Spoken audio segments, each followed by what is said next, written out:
WPGC 95.5 FM, home of 18 jams in a row. And like I promised, we have a special guest in the house. Good morning, Mr. Chris Brown. Good morning. How are you? I'm great. It was good seeing you last night. Yeah, oh, you too as well. It was fun. You had a good time? I had a great time, and your fans seem to have a great time as well. Yeah, it was a blast. Did you take like 900 pictures?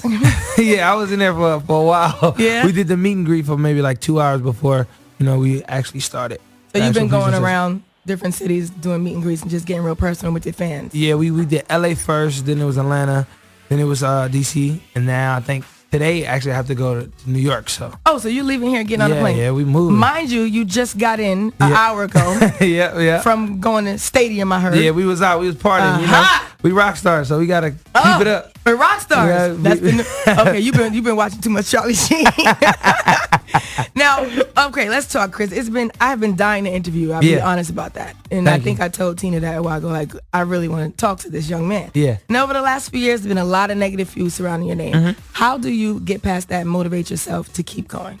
I think I kind of had to take it in like the consideration that everybody isn't gonna like my music or isn't gonna support what I do. I just had to focus on the other things now, as far as like the people that do and the people that really support me, make music for me now, not really try to fit a certain image or fit a certain, genre or lane. I just wanted to do me and express myself the way I could. And, from there, kind of work with the mixtapes and me always giving my fans and my core audience just like content after content. So I always want to give them something. Mixtape. Yeah, and not always make them feel like they have to buy something from me, or as always I'm trying to make money because really I love music, so being able to do it is just a blessing in itself. So yeah, definitely. Now you actually went to anger management class. Yeah. What was the most important thing that you took from that experience?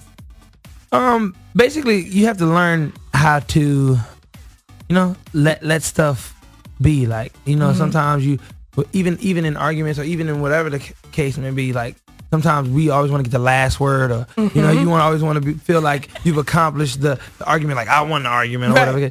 But like in situations, it's not a game. It's not a toll, or you get a point list on who's wrong or right. So I think it's just about being positive and then being understanding. So that's what I really took from it. Okay, now you are a Twitter nut. Yeah, most definitely. And one day you tweeted out that you felt that you were forgiven. Yeah. Do you feel like that? To my fans, I think my audience. I think sometimes when I tweet, I tweet specifically for like my fans sometimes, and I think people take it for everybody. So I was definitely talking directly to my fans and feeling that love and that appreciation, being that my record Deuces was #1 for 10 weeks, and then right after that No BS, and then being able to have that success again and that support from my fans. So that's what it meant. Right. Now, does anybody ever say, Chris, put down the Twitter, like on your team? Does anybody say, Chris, everybody stop does. Twitter? Really? It's funny because a lot of people think because I'll be honest, some of the decisions I make are stupid. But wait a minute. So you're just admitting to that? I mean, I'm human. You're growing. Yeah, all right. Okay. I make stupid ones too. Still, so it's all right. My team, they aren't yes men. So a lot of people think, you got a whole bunch of yes men around them, whatever. But everybody's always like, no, Chris, what are you doing? Like, so they always try to keep me in check. But I'll get out of line every now and then. Right. And I try to be like, oh damn. Every now and then or every day?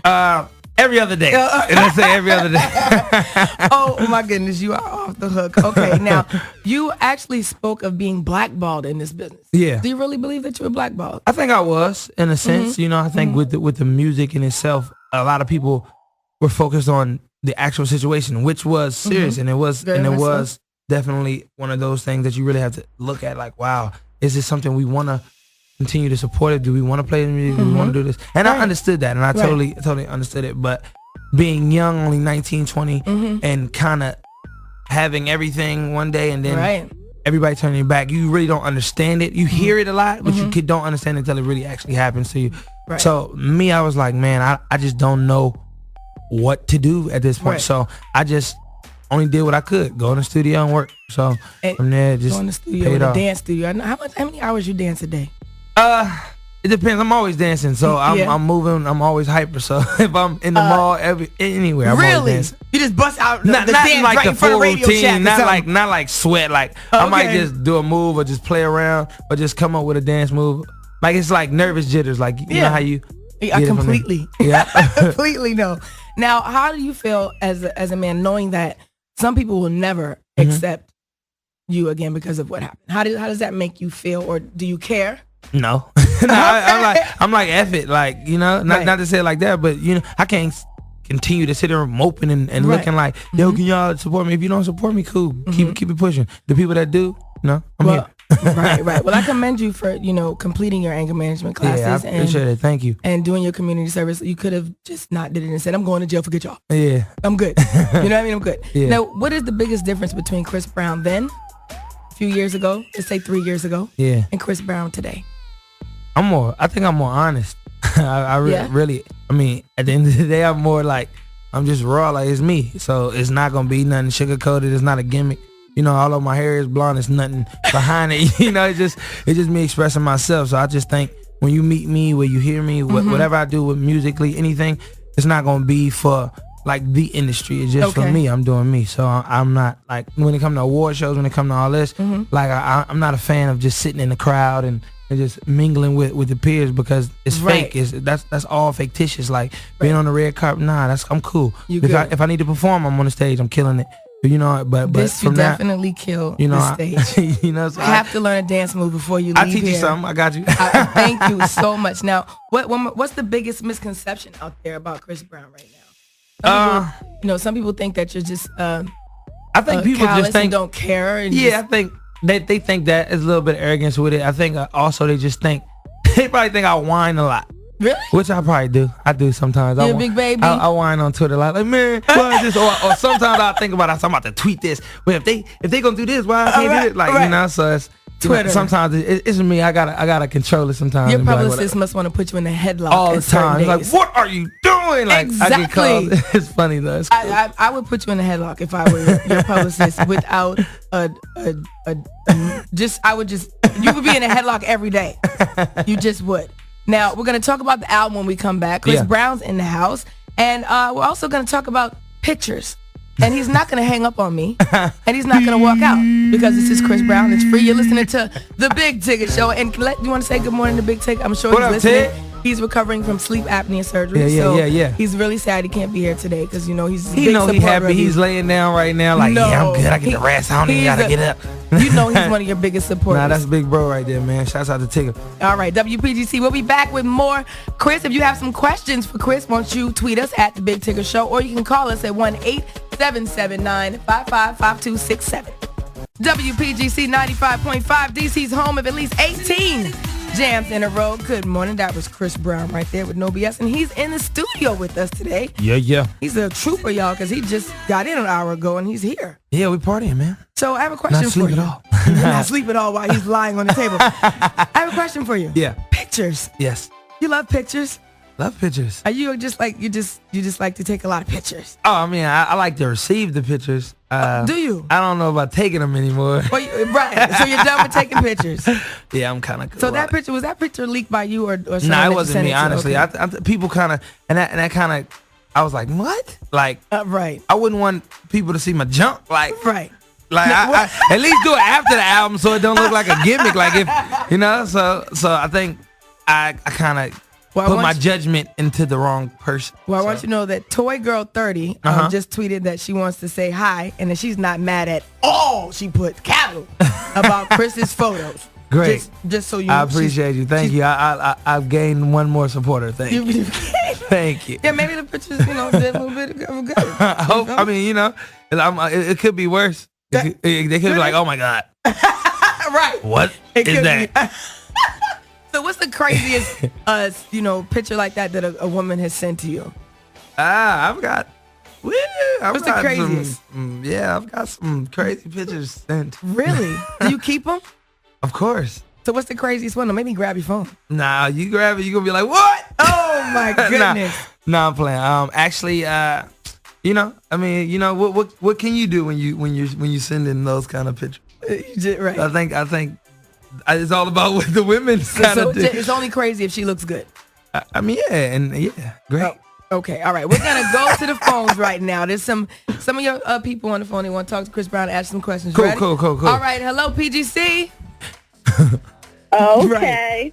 Well, I just want you to know that we love you in Southeast D.C. All right, D.C. Southeast. Love you, Pete. Thanks for calling in. We also have some Twitter comments and questions for you. The real Slim Payne says, keep doing what you do, and he put "Look at me now." So he must love that record. Look at me now. He must love it. Senor Paigo. I want to say this correctly. Senor. I don't know how to say your name, but anyway, she says, or he says, I'm sorry, is this a guy? Can't tell. All right, can you have a show sometime soon for the 18 and over, because they're dying to see you perform? 18 and over, of course. Yeah, we are like, when I do shows, it's usually like all ages. It's not a 21 and up crowd. It's usually, unless it's at a club, like unless we're doing like a club appearance. But usually when we do the tours, all ages can come, kids, everybody. Your tour is pretty. but like for what I was thinking about doing, because I did think about that just now. I was saying maybe we can do a part of the show where it says, all kids under this age, close your eyes. Please. Now. I had to close my eyes a couple of times. You know, the first time I met you was years ago before the music came out. I remember meeting you, and just to see where you're at now is amazing. Yeah, I was like 14 when I met you. That's right. crazy. But how about when I went to your tour, I was like, oh no, I can't. I can't watch this part, you know? But you know, you did your thing right. So let's talk about your album. Yeah. It's already out. Well, it's coming out next Tuesday, but there's a leak out, but so what? Yeah. It's called F.A.M.E, and it stands for? It stands Fans Are My Everything, and it's another acronym for Forgiving All My Enemies. And that both combined means like, you know, dealing with my maturity and you being able to kind of be forgiving and just make great music. And I think being dedicated to my fans is what this album brings, and that's what I wanted to show the world. Now, do you really forgive all your enemies? Yeah, but you know, it's life. So sometimes you have to, I'm preaching that to be as positive as possible. Right, so you forgive them, but you don't forget. But I think true forgiveness is forgetting it as well. So I think, you know, you have to kind of just take it with a grain of salt and, you know, live life. Right, and I see that you're doing that. Now, I got to congratulate you. Deuces was #1 urban for 10 weeks. Thanks. No BS, #1 urban for 2 weeks. And Look at Me Now, which I am sorry, but I had to tweet about this. Oh, it's #1, Sam says. Which one, honey? It's Look at me now. #1. Look at me. And you know what? And it should be #1 because you already do your thing, and then you chose Busta. Busta goes, and I had to hit him the other day like, Bust, I can't. I want to learn every word, but I know like I'll never be able to do it. What did you do the record and say, I'm gonna go get Busta on this? Well, I actually did the record. The guy who produced it, John Baptiste and Diplo, they actually brought the beat, and they was like, yo, I had this beat for a while. We want you to do this for your mixtape. And I was like, cool. So I remember here I had the chorus, look at me now, look at me now. And then I was like, I did the verse, and I did a whole song, and I was like, I like my whole song rapping, whatever, but I don't know if I want to, you know, use it for a mixtape. Right. But then Busta came in the studio the next day, and you know, we got that relationship as friends. He was like, oh, what you got for me? Play something. So he heard it, and I was like, yo, get on this.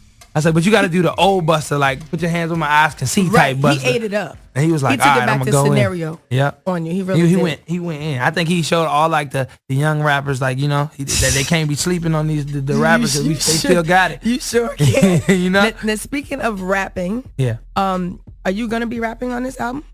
I am. I'm actually on just like maybe 1 or 2 songs rapping. Okay. It's not like a full song. It's maybe like, I know I got this one song with me and Wiz Khalifa called Bomb, and on the third verse I'm actually rapping. So I just try to play around even with like Look at Me Now. And a lot of people don't know, and I'm kind of like hype about it. Like it's #1, but this is like my first rap #1.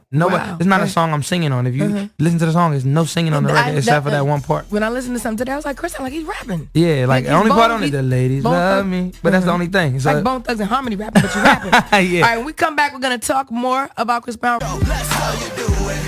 Big Tigger, what up? Hello. I know. You see me moving. WPGC 95.5, DC's home of at least 18 jams in a row. Good morning. I'm Free, filling in for Big Tigger, and we have our special guest of the day, Mr. Chris Brown, in the house. Yeah. Hello. Good morning. Don't you love this record? Yo, it's banging. The beat is still going to be crazy. I want to see you dance off this record. Yeah, I would have been in the video, but you know. What? I think me and Puffy already had our own kind of, you know, songs that we were going to do our video, like the Yesterday video. No, let's be real about it. You would have turned them out. They're on the video. They would have been like, can we just get Chris in the video, just the whole shot, and he's just gonna dance the whole time. Puffy, don't worry, we're gonna put your face in there. All right, so we got a couple of Twitter questions for you. Yeah. I Dream of Ink says, what artists do you want to work with in the future that you haven't worked with? Well, that's a great question.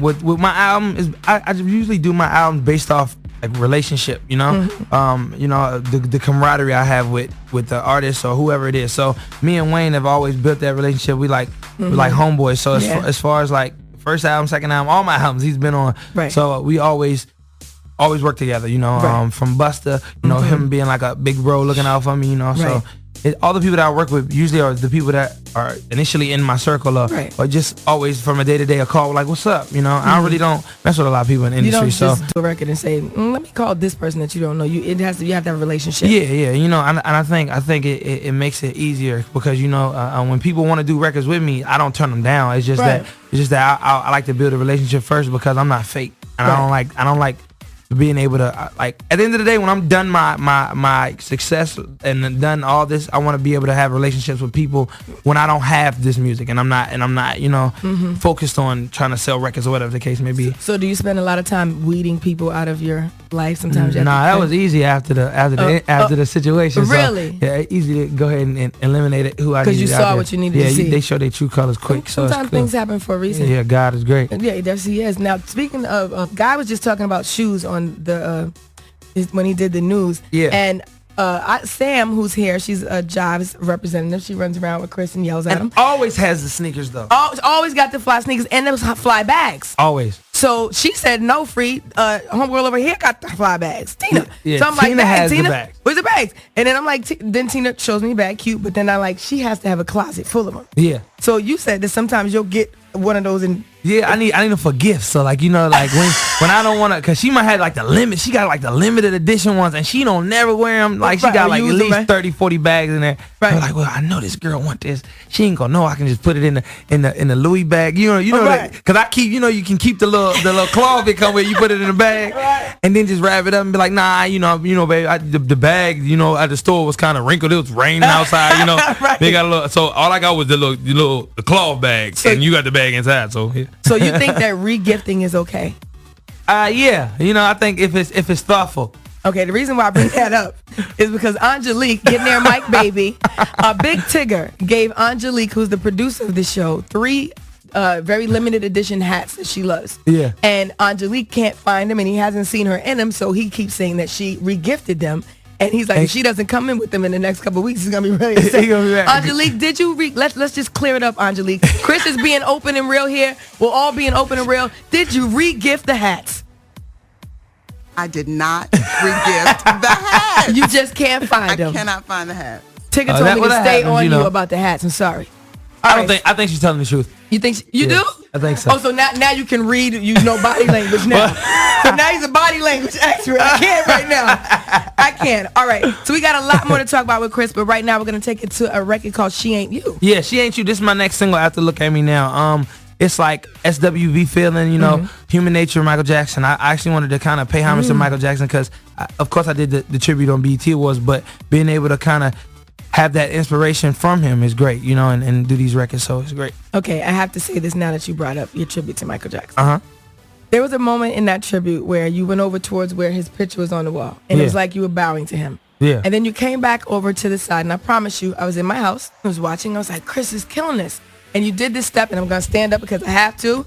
And this is the Michael Jackson step that you did, that you killed it. This one. Whatever this is, I need you to teach me that before you leave. I got because you. I got it on DVR to the point where I'm like, oh my God, did you see how Chris did this step? Yeah. And that's when it was like, bam. All right, so we got to do it. I teach it to you. Okay. I had to practice, though. I was studying his tapes for like 2 days. I'm like, let me get this. You can go in the hallway for a minute and get it together. In the bathroom, do whatever you got to do. All right, we're going to take it to Chris. She Ain't You. You're listening to the Big Tigger Show. Let's go. 95.5.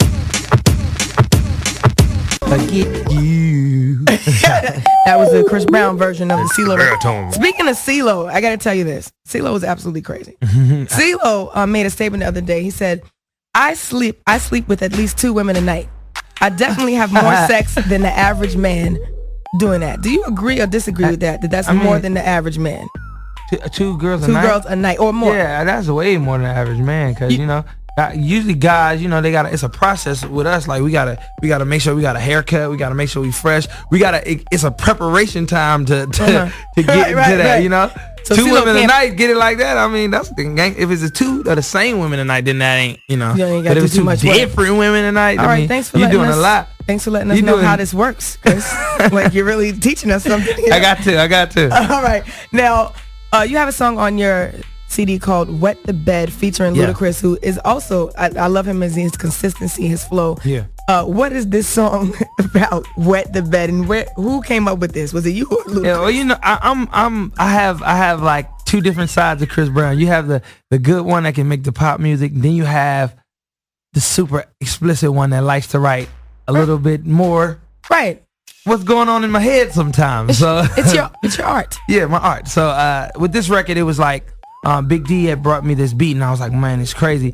And I always do kind of records with like tags like Deuces or No BS and stuff like that. And I know with No BS, it was like the next level of like Take You Down. It was a grown. And now I said, can I push the envelope even more? And you did. Yeah. And so it's like, you know, it's no profanity, but the way I'm like wording it is kind of really, you know, it's straight to the point. It's no censorship. Very straight to the point. No subliminal shots. It is completely what it is. And I just want to talk to you about something. I know you got to get out of here. You got a flight to catch. Yeah. Tell us about Breezy Art. Breezy Art is something that I kind of created this year. I've always been painting and, you know, being creative in my album artwork process. Everything developing like my marketing and just being able to be artsy, you know. This Breezy Art is something I've been doing with like Ron English, who's one of the most phenomenal painters who did my album cover, as well as like we got Kid Zoom from Australia, who's a graffiti artist who's teaching me different techniques with, you know, painting and things. Right. So Breezy Art is just something I'm doing, and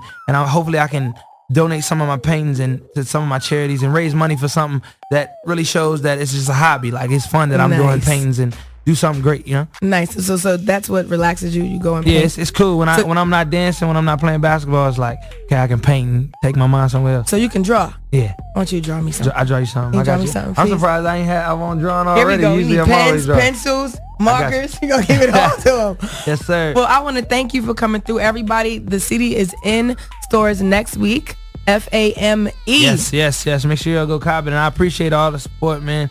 And free, you know, it's always great being on the radio with you. Thank you. All Team Breezy, everybody out there, I love y'all. DMV, you know, Virginia in the building. You know, I got a rep, so that's I love right. it out here. That's right. Well, we're happy to have you here today, and good luck on the album sales. Appreciate you.